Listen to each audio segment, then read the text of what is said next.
Hello everyone. तो आज के सेशन में हम लोग एक मोस्ट इम्पॉर्टेंट मुद्दे पे बात करने जा रहे हैं। होप सो ये आपके एग्जामिनेशन में काफ़ी ज़्यादा आपको हेल्प करेगा एनालिसिस करने में, आपके एग्ज़ाम को और बेहतर डायरेक्शन देने में, है ना। क्योंकि आज के युवा की बात करें, आज बहुत सारे स्टूडेंट ऐसे हैं जिनको एक आइडिया नहीं मिलता, कोई भी बुक उठाते हैं और पढ़ना स्टार्ट कर देते हैं। अल्टीमेटली उनका जो सिलेक्शन है वो नहीं हो पाता और फिर वो कहीं ना कहीं पछताते हैं। ठीक है, तो आज मैं आपको बताने वाला हूँ कि हमें, अगर हम एग्रीकल्चर बैकग्राउंड से बिलोंग करते हैं, हमने एग्रीकल्चर से पास आउट किया है और हम कोई ऐसे एग्जाम को टारगेट कर रहे हैं जिसमें एग्रीकल्चर एज ए सब्जेक्ट पूछी जाती है, तो वहाँ पे हमें कौन कौन से सब्जेक्ट पे ज़्यादा फोकस करने की ज़रूरत है। हमें आज के सेशन को दो पार्ट में कैटेगराइज करके चलूँगा, एक आपके सेंट्रल एग्जामिनेशन को लेके और एक आपके स्टेट एग्जामिनेशन को लेके। तो प्लीज़ हेडफोन को लगा लीजिएगा और बातों को बहुत ही ध्यानपूर्वक समझने की कोशिश कीजिएगा, बहुत हेल्प होगा आज के सेशन में आपको।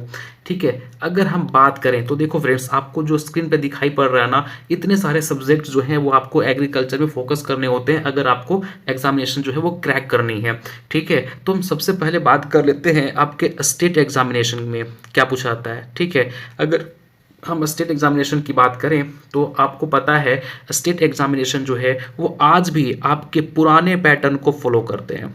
ठीक है, आज भी ये है वो पुराने पैटर्न को जो है वो फॉलो करते हैं। आज भी इनके आंसर्स जो है वो आपको बहुत सारे क्वेश्चन ऐसे देखने को मिलेंगे जो एज इट इज़ फैक्ट से पूछे जाते हैं।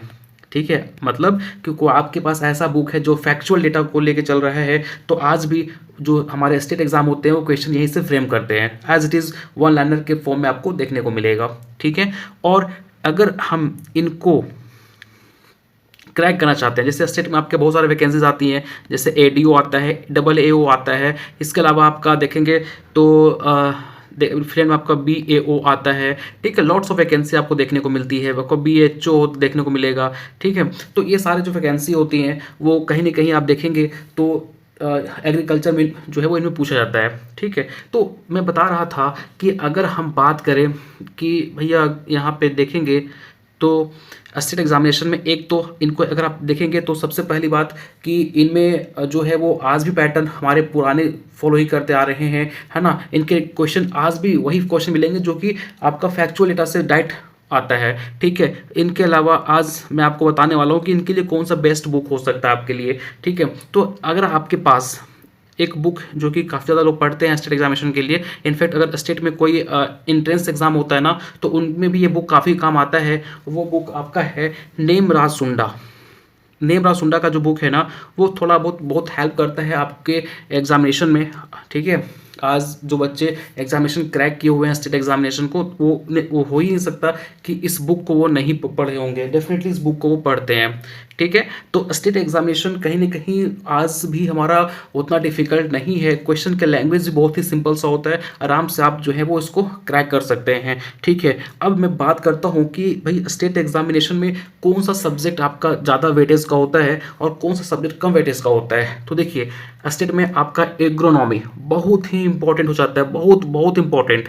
ठीक है, यहाँ से ज़्यादा क्वेश्चन आपको देखने को मिलेंगे। इसके अलावा आपको पैथोलॉजी से क्वेश्चन देखने को मिलेंगे, एंटोमोलॉजी से थोड़ा नहीं मिलता, लेकिन ज़्यादातर फिर आपको हॉर्टिकल्चर से क्वेश्चन देखने को मिलेगा। मैं बात कर रहा हूँ, मेरे भाई ध्यान सुनना, कंफ्यूज मत करना, मैं बात कर रहा हूँ अगर आप स्टेट एग्जामिनेशन की तैयारी कर रहे हो तो कौन सा सब्जेक्ट आपके लिए इंपॉर्टेंट हो जाता है।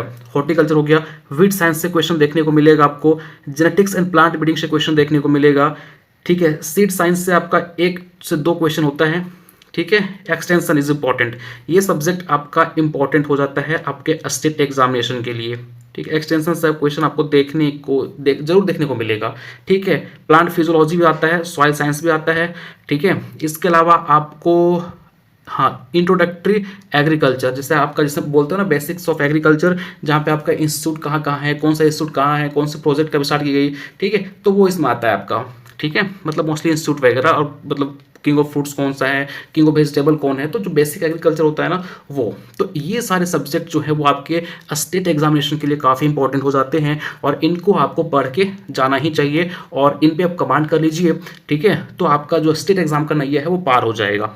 ठीक, मैं फिर से रिपीट कर रहा हूँ कि मेरे भाई स्टेट एग्जामिनेशन आज भी पुराने पैटर्न को ही फॉलो करते हैं। इनका फैक्चुअल क्वेश्चन राइट पूछा जाता है, जब मतलब कोई बुक से उठा लिए क्वेश्चन उसी को एज इट इज फ्रेम कर देंगे, मतलब कहीं ना कहीं इनका जो क्वेश्चन है वो वन लाइनर के फॉर्म में आपको देखने को मिलेगा। ठीक है, लैंग्वेज बहुत ही सिंपल होती है, कोई घुमा के वो लैंग्वेज नहीं पूछते हैं, बिल्कुल सिंपल सा होता है ना। और इनके लिए इंपॉर्टेंट सब्जेक्ट कौन हो जाएगा आपका, agronomy, pathology, horticulture, pet science, genetics and plant breeding, extension हो जाएगा, ठीक है। इसके अलावा प्लांट फिजियोलॉजी, सॉइल साइंस और इंट्रोडक्टिव एग्रीकल्चर, ठीक है।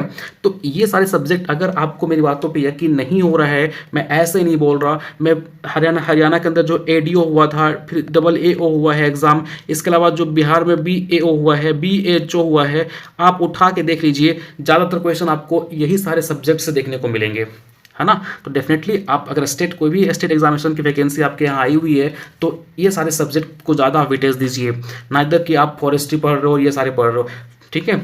कोई दिक्कत यहाँ तक?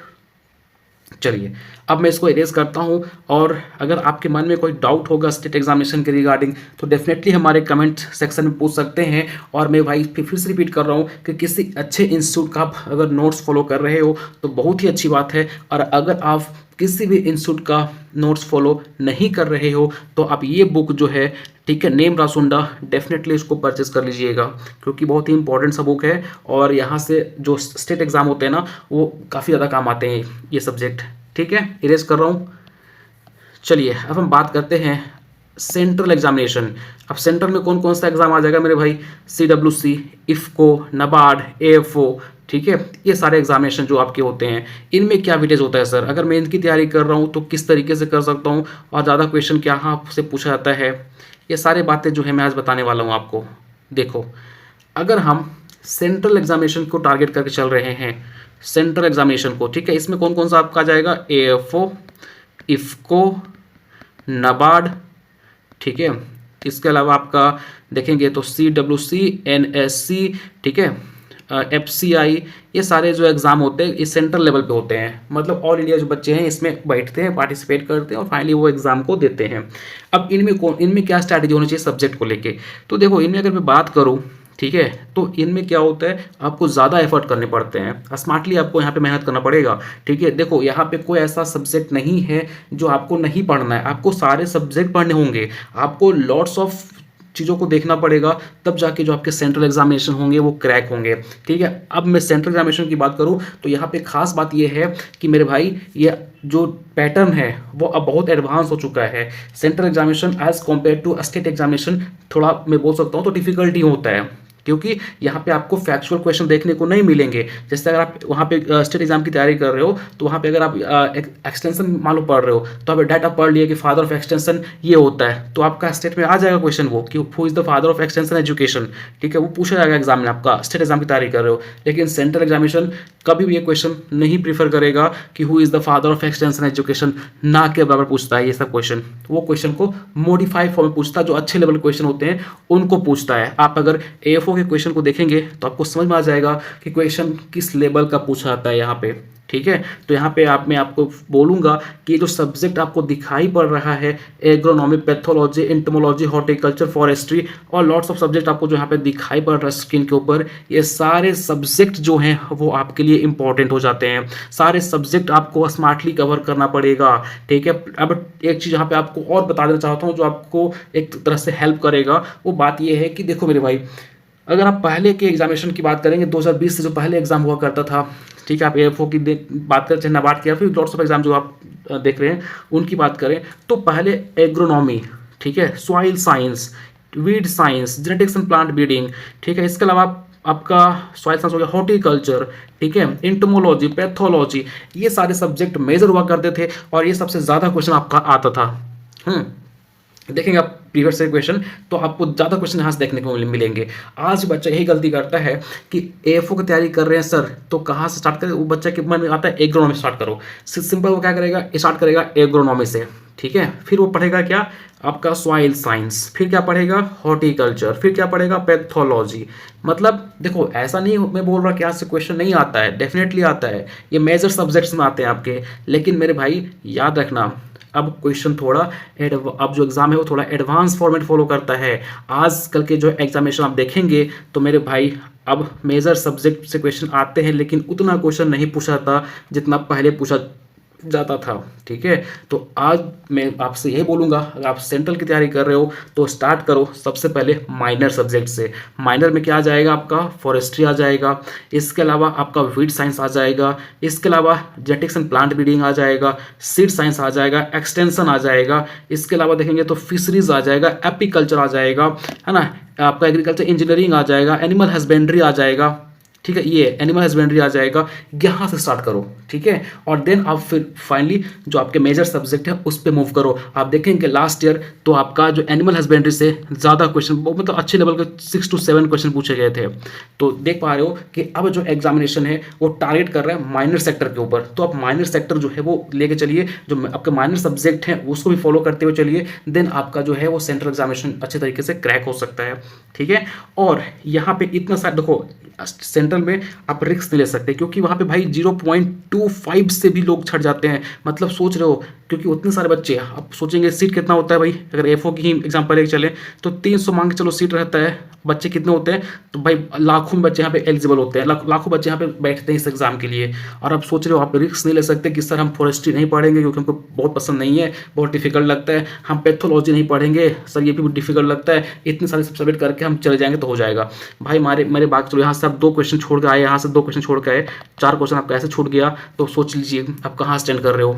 ठीक है, तो इसलिए बोल रहा हूँ आप रिस्क नहीं ले सकते, आपको सारे सब्जेक्ट स्मार्टली कवर करने पड़ेंगे। आप सारे सब्जेक्ट एक अच्छे कोचिंग का आप सब्सक्रिप्शन लीजिए जो अच्छे से पढ़ाता हो, अच्छे से टेस्ट देता हो, अच्छे लेवल का वो पढ़ाता हो, उनके स्टडी मटेरियल्स काफ़ी अच्छे हैं, अच्छे उनके सिलेक्शन रेशियो हैं, तो उनको फॉलो कीजिए। ठीक है, और एक एक सब्जेक्ट को आप अच्छे तरीके से पढ़ते जाइए, उसके नोट्स लीजिए, उनके लेक्चर्स लगाइए और उनके शॉर्ट नोट्स जरूर बनाना, क्योंकि ये शॉर्ट नोट जो है ना वो बहुत हेल्प करता है आपके फाइनली एग्जामिनेशन में। जब आप एग्जाम आने वाला होता है ना तो वहाँ पे आप पूरा बुक नहीं पढ़ोगे, पूरा नोट्स नहीं पढ़ोगे, वो शॉर्ट्स नोट्स जो शॉर्ट नोट्स बनाए हो ना वो आपको बहुत हेल्प करेगा। तो याद रखना ये बात कि आपको सारे सब्जेक्ट यहाँ पे कवर करने पड़ेंगे। इसके अलावा इतना तो कवर करना ही है, इसके अलावा और क्या कवर करना है सर इसमें, मैं और एक चीज़ 2 चीज़ ऐड करना चाहूँगा जो कि आपको वो करना ही पड़ेगा। ठीक है, यहाँ पे कंफर्ट जोन में रख के आपके जो नैया है वो कभी पार होने वाली है ही नहीं यहाँ पे।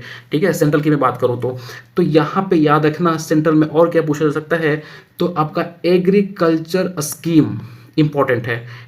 स्कीम से भी क्वेश्चन आपका आता है सेंट्रल एग्जामिनेशन के अंदर। ठीक है, आप एफओ की ही पे बात कर ले, बहुत तो बच्चे एफओ टारगेट करते हैं, इसलिए मैं एफओ की ही बात कर रहा हूँ। नबार्ड तो पूरा अपना स्कीम पे ही है, खेल करता है। ठीक है, तो एग्रीकल्चर की मैं यहाँ बात कर रहा था कि भैया आपको यहाँ पे बहुत इंपॉर्टेंट हो जाता है कि एग्रीकल्चर जो स्कीम आ रहे हैं वो सब आप रूबरू रहें, उनके कब लॉन्च हुआ था, क्या क्या उनके मोटिव थे, क्या उसने कहाँ तक काम किया है। ठीक है, ये सारी बात आपको पता होनी चाहिए।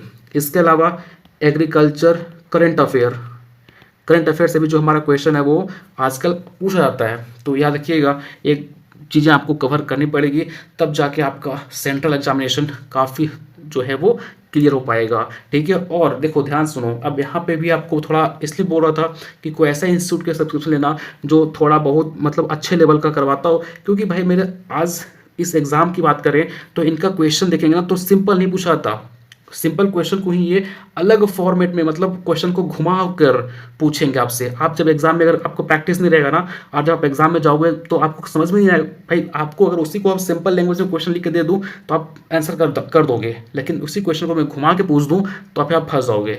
ठीक है, तो इसलिए मैं आपसे बोलूँगा कि डेफिनेटली आप जो है वो थोड़ा स्मार्टली और थोड़ा हार्ड वर्किंग के साथ, अगर डेडिकेटेड हो आप हार्ड वर्किंग करने के लिए, तो ही आप चूज़ करना इस फील्ड को, क्योंकि डेफिनेटली ये आप देख पा रहे होंगे कि आपको बातों से लग रहा होगा कि सर ऐसे तो आसानी से बैठ के तो क्लियर नहीं हो पाएगा, अच्छा खासा ये मेहनत मांगेगी तभी जाके जो है हमारा एग्जामिनेशन ये क्रैक हो सकता है। ठीक है, देखो अब आपके मन में अगर कोई डाउट है स्टेट एग्जामिनेशन के रिगार्डिंग या सेंट्रल एग्जामिनेशन के रिगार्डिंग तो डेफिनेटली आप पूछ सकते हो।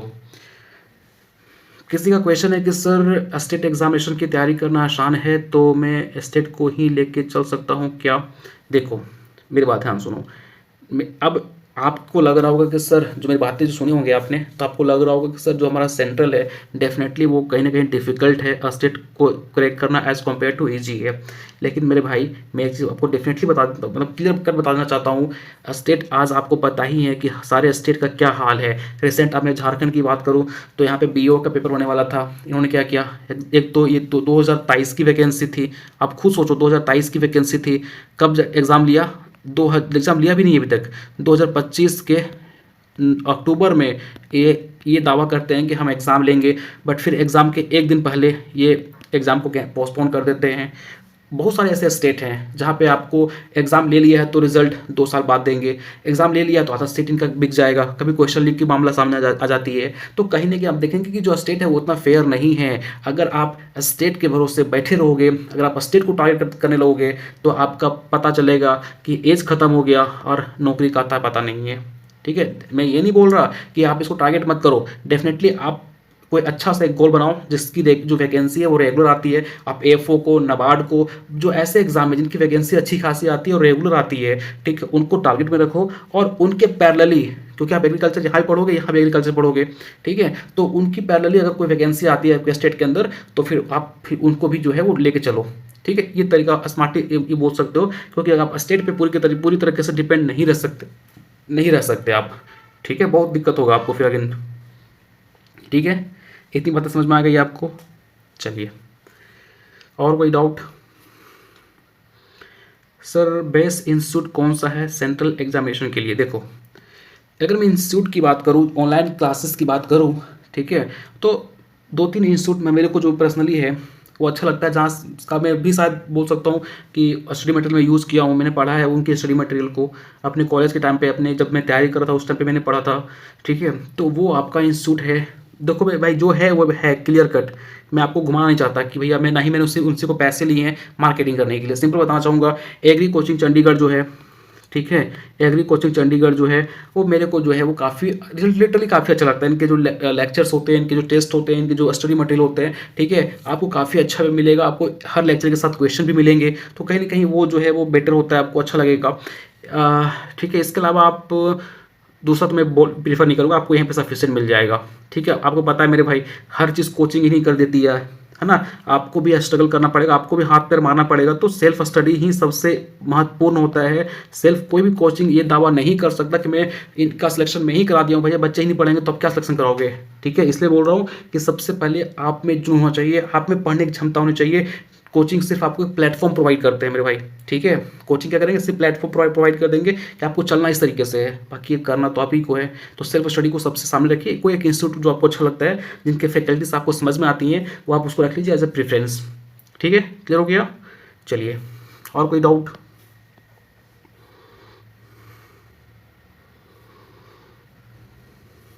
सर शॉर्ट नोट्स कैसे बनाएं? देखो, शॉर्ट नोट्स बनाने का तरीका क्या होता है, सबसे सिंपल सी बात, एक पेज है आपका, अब यहाँ पे ये नहीं करना है कि पूरा पूरा का पूरा बुक छाप दिए, पूरा का पूरा पीपीटी जो है वो यहाँ पे छाप दिए, ऐसा नहीं करना है। आप पहले नोट्स को 2 से 3 बार प्रॉपर वे में रिवाइज कीजिए। ठीक है, रिवाइज कर लिए, उसके बाद अब आप क्या कीजिए, तो मान लो कोई टॉपिक है ना, ये पेज है आपका, इस पेज को 2 पार्ट में डिवाइड कर दीजिए। ठीक है, कोई टॉपिक है, उस टॉपिक को आपने पढ़ा, तो उसका जो मेन पॉइंट होता है ना, पूरा छापना नहीं है, मेन पॉइंट कम से कम शब्दों में, ठीक है, मेन पॉइंट को लिख लो, ताकि जब उस वर्ड को पढ़ेंगे आप तो आपको पूरा का पूरा थ्योरी याद आ जाए। ठीक है, मतलब कहीं ना कहीं आपको कम वर्ड में उस टॉपिक को यहाँ पे लिखना है। ठीक है, ये होता है शॉर्ट नोट्स आपका। चलिए, हो जाएगा। चलो, और कोई डाउट? एमएससी के लिए, देखो एमएससी के लिए क्या होता है ना, अगर आप एमएससी जो है वो आईसीआर की भी बात करूं, जो आईसीआर के थ्रू होता है, जैसे आप जिसको जेआरएफ के नाम से जानते हो, ठीक है, अगर मैं उसकी बात करूं, जैसे आप वहाँ पे क्या होता है, उसके रूल थोड़े अलग हैं। वहाँ पे 2 पेपर होता है आपका, एक होता है जनरल एग्रीकल्चर, एक जो होता है जो आपने चूज़ करी है। जैसे आपने एग्रोनॉमी चूज़ किया है, तो एक तो आपको जनरल एग्रीकल्चर पेपर देना पड़ेगा। ठीक है, उसमें क्या होता है, आपका जो ये सारे सब्जेक्ट दिखाई पड़ रहा है ना, इनके क्वेश्चन होते हैं। एक होता है जिसको एक सेकंड पेपर होता है जिसको आपने चूज़ किया है, जनरल एग्रीकल्चर।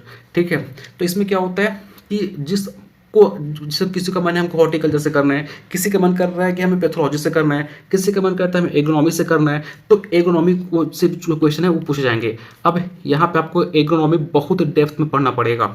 अगर आप एमएससी के लिए जा रहे हो तो काफ़ी डेप्थ में है ना, जो जेआरएफ की बात कर रहे हो, तो एग्रोनॉमी के अंदर भी आपको 3 से 4-5 किताबें पढ़नी होंगी। यहाँ वीट साइंस अलग होता है, इरीगेशन अलग होता है। ठीक है, इसके अलावा फिर देखेंगे तो आपका जो फील्ड क्रॉप है उसके लिए अलग बुक होते हैं, आरएस मीना वगैरह हो गया। ठीक है, तो वो सारे बुक्स आपको यहाँ पे पढ़ना पड़ेंगे, मतलब आपको एग्रोनॉमी में अच्छा खासा नॉलेज गेन करना पड़ेगा, तभी जाके क्लियर होगा। लेकिन अगर हम एज ए नॉर्मल बात करें, तो क्योंकि देखो ये सारे एग्जाम जैसे एफओ वगैरह, नाबार्ड वगैरह होता है, सब बीएससी लेवल पे होता है, तो आपको ये कभी नहीं बोलते हैं कि आप बहुत ज़्यादा डीपली जाके पढ़ो, नहीं, आपको सिर्फ सारे सब्जेक्ट का ऊपर ऊपर से पढ़ना है, तो उतना ज़्यादा डेप्थ में जाकर नहीं पढ़नी है, ठीक है, क्योंकि ये बेसिक लेवल पे बेसिक्स यहाँ पे आपको वो पूछेंगे, ठीक है, क्लियर हो गया। चलिए फिर, अच्छा सर एक चीज़ और है, किसी का आ रहा है कि सर डेयरी साइंस ब्रीड वगैरह कहाँ पढ़ना होता है। मेरे भाई देखो, आप एनिमल हस्बेंड्री पढ़ेंगे ना, तो इसी में आपको डेयरी साइंस पढ़ना होता है, इसमें आपको ये देखने को मिल जाएगा, आपका डेयरी साइंस हो गया, इसी में आपका जो भी मिल्क प्रोडक्ट होते हैं वो देखने को मिलेगा, एनिमल के ब्रीड देखने को मिलेंगे, सारे इसी में तो पढ़ने होते हैं आपको, एनिमल हस्बेंड्री के अंदर ही पढ़ने होते हैं, ठीक है। और सर यहाँ इसमें फील्ड क्रॉप तो है नहीं, देखो फील्ड क्रॉप आप पढ़ेंगे एग्रोनॉमी के अंदर, एग्रोनॉमी यहाँ पे ना क्या होता है, इतने जो सारे सब दिखाई पड़ रहे हैं ना, यही सब्जेक्ट होते हैं, आपको एग्रोनॉमी के अंदर जो फैकल्टीज होंगी जहाँ पे आप जिनके बैच होंगे वो इनके अंदर पढ़ाएंगे, ठीक है। आप जो आपके जो हॉर्टिकल्चर क्रॉप होते हैं वो हॉर्टिकल्चर जो है जब आप पढ़ेंगे तो इसके अंदर पढ़ाया जाता है, ठीक है, जितने भी आपके क्रॉप्स हो गए कोकोनट वगैरह, इसमें जो राइस वीट वगैरह पढ़ते हो ना, इसी सब्जेक्ट के अंदर पढ़ाया जाता है फील्ड क्रॉप को। और जब आईपीएम की बात करोगे तो जब एंटोमोलॉजी पढ़ोगे ना, तो इससे में आपको पढ़ाया जाएगा इंटीग्रेटेड पेस्ट मैनेजमेंट में। मैं आपको बता तो रहा हूँ कि आपको यहाँ पे डेप्थ में नहीं पूछा जाएगा क्वेश्चन, ऊपर ऊपर से पूछा जाता है, ठीक है। तो उतना ज़्यादा आप हेक्टिक होकर मत चलिए, आराम से बस पढ़ते चलिए। तो होप सो गाइस आपको आज का सेशन काफ़ी अच्छा लगा होगा, आपको एक कहीं ना कहीं एक डायरेक्शन मिला होगा कि हमें किस तरीके से जो है वो एग्ज़ाम को टाइट करना है और कौन से सब्जेक्ट पे ज़्यादा फोकस करनी है, ठीक है। तो टिल देन मिलते हैं अपने नेक्स्ट सेशन के अंदर, तब तक के लिए अपना ध्यान रखिए, सुरक्षित रहिए, मिलते हैं हम लोग अगले सेशन में। Thank you so much.